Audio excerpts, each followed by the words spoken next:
Welcome to Calcast, your Create International podcast.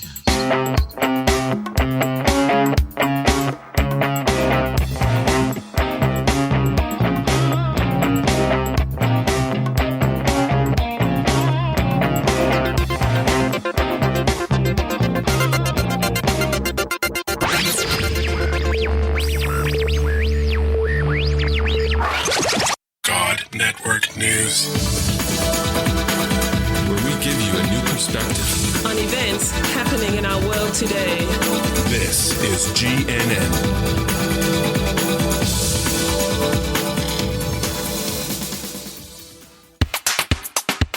This is God Network News, episode 122. Welcome, GNN fans, to another episode of God Network News, the podcast that tells you what God's doing around the world. Not what CNN tells you, but what GNN tells you is going on in the world. If you're tired of listening to all of that crisis network news and you want to hear what God's doing, well, give us a listen.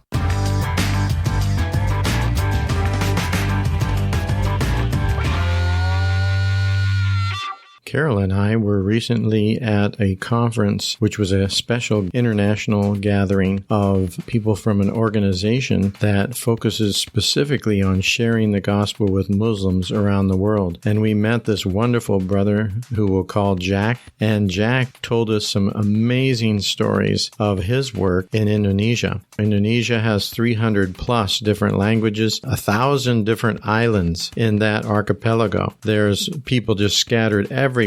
You have a few Christians and you have a large number of Hindus and Buddhists, as well as the vast majority being Muslim. And so this is a very strategic place for our brother and his team to be working and sharing the gospel with people from a Muslim background. And he began to share with us these stories about what God was doing. And we quickly pulled out our recorder. And even though some of the background noise might be a little bit distracting, that clears up after a little while. But it was just so exciting, the stories of what God was doing. We had to bring it to you, our God Network News listeners.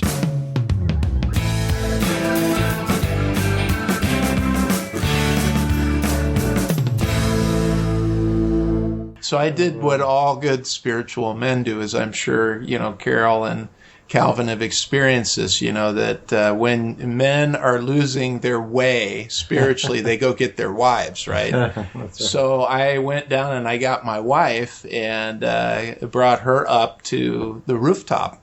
And I explained to her everything that had happened. I had seen this decoration. I'd asked the Lord to show me and the cloud formations and everything. I said, so why don't you just stay up here and pray with me for a while? So she joined me in prayer, and it wasn't but 5 minutes later that this really dark rain cloud looked like it was just going to open up and rain on us in a second later came over us, but it was in the shape of a warrior with a sword. And so just to make sure I wasn't seeing things, I asked my wife, do you see what I'm looking at? And she said, yep. And so we both started praying in the name of Jesus, and we're calling off all the assignments that have been made to this area in the spiritual realm of darkness, which have been invited in by the people who live there. And so the cloud disappeared. So after we prayed, the cloud disappeared, and the owner of the hotel came up and greeted us. And I asked him, what's the significance of this decoration on your roof? And he explained to me that he was from royal descent. So he's a blue blood, basically, and that only people of royal descent can put this decoration on their roof, and it's meant to protect them. And so he was very proud to have that decoration on his house, and pointed out that, no other houses in the direct vicinity of his had that decoration. And so then I explained to him, after he explained to me what that meant, I explained what had happened. And that the clouds that had appeared, and we had prayed, and that we wanted to declare freedom for this area of any oppressive spiritual force. And he just smiled at me, and he said, well, near the ocean, clouds take all sorts of forms, and they come and they go. So he kind of made light of it. You know? Yeah. And then I came to know that as we were telling him about our plan to go to the mountain and meet this shaman in the mountain who, is famous in that area, he said, oh, yeah, he's one of my relatives. So he explained to me that, when you go, say hello to him from me.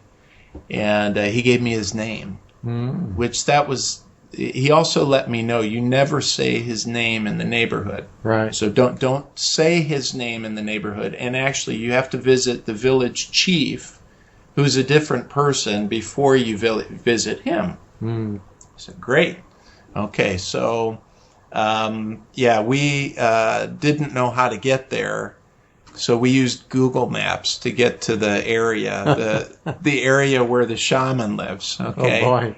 And sure enough, we got to the edge. Oh, and he had also shared with us that when you get there, you have to wear all black. So we had all dressed in black, and you can't wear shoes. So you have to wear bare feet into the area.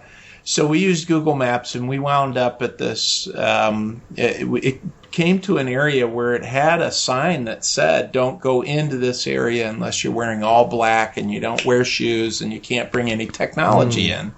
So we all, left our shoes and left our phones and everything behind and started marching into this area. Well, the road was like sharpened rocks. It hurt, literally just to step on these rocks. And I don't know if it's because I'm a city slicker or whatever, but we were all in pain as we're walking into this neighborhood and this area.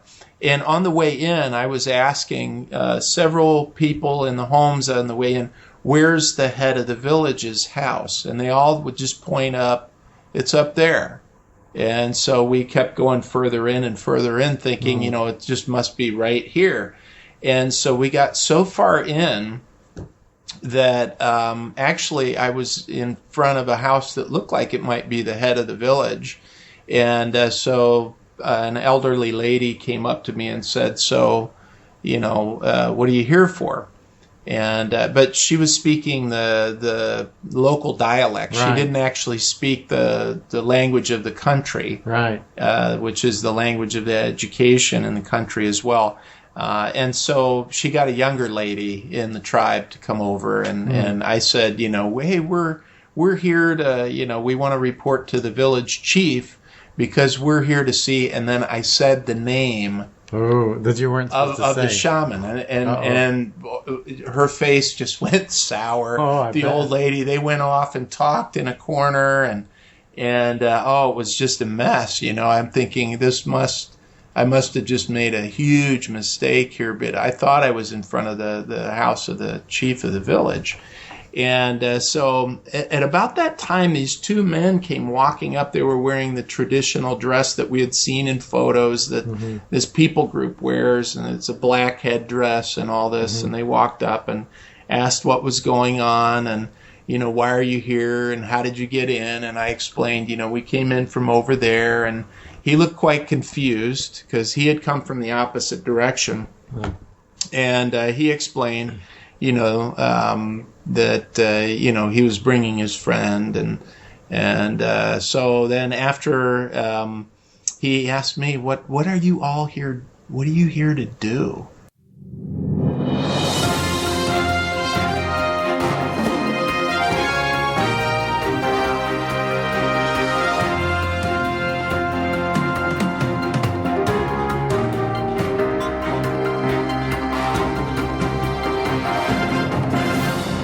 If you enjoyed this episode, please consider donating to help us continue to bring exciting stories fresh from the field. Visit our website at godnetworknews.com and select the PayPal link on the right side of the page, or consider becoming a Patreon partner to receive access to more valuable materials exclusive to our members.